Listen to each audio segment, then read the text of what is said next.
Sa video na ito ay pag-uusapan naman po natin ang kasalukuyang kalagayan ni Ethereum.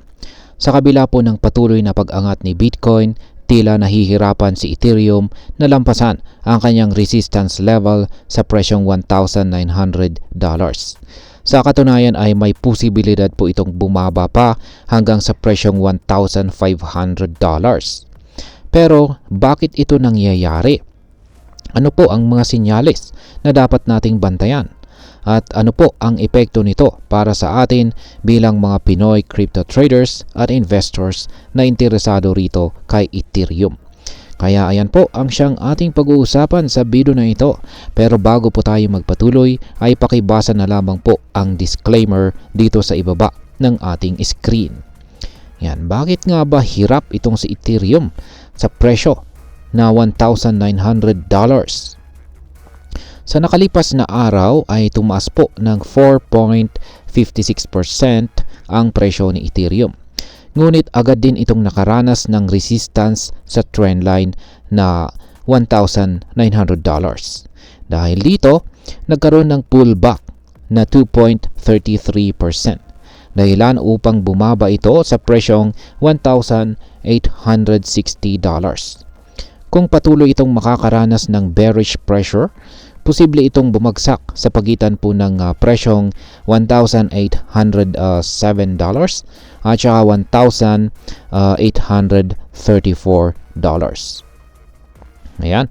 Ang pangunahing dahilan kung bakit hindi po maka-breakout itong si Ethereum ay ang patuloy na pagtaas ng Bitcoin dominance.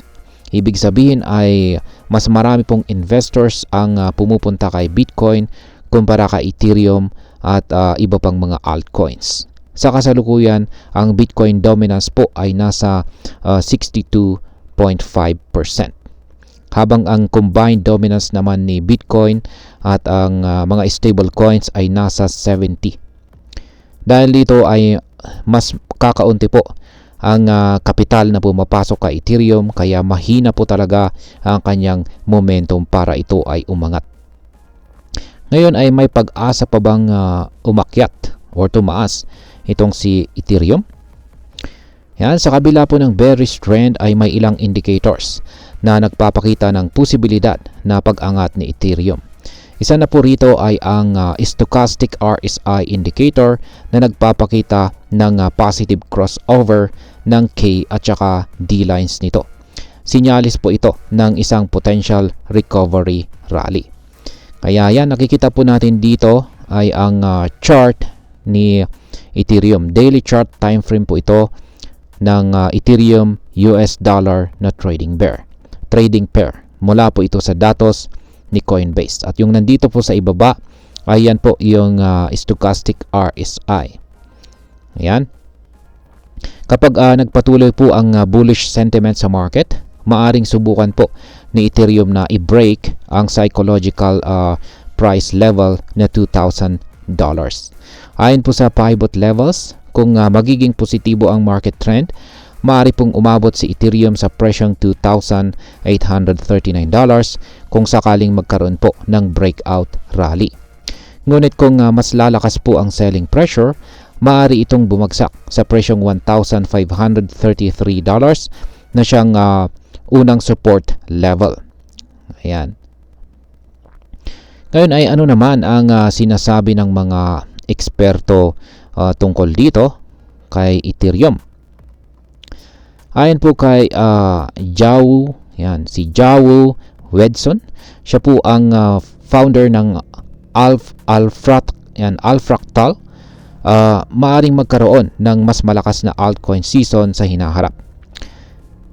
Bagaman ay bumaba po ang altcoin dominance, hindi pa ito lumalampas sa neutral zone mula pa noong taong 2022. Ibig sabihin ay may posibilidad na makakita po tayo ng pagtaas sa presyo ni Ethereum at maging sa iba pang mga altcoins sa sandaling bumagal ang Bitcoin dominance.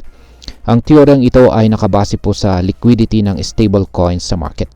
Ibig sabihin ay kapag tumaas po ang presyo ni Bitcoin, mas nagiging stable ang market at nagkakaroon po ng mas malaking oportunidad para kay Ethereum at sa iba pang mga altcoins na sumabay sa paggalaw.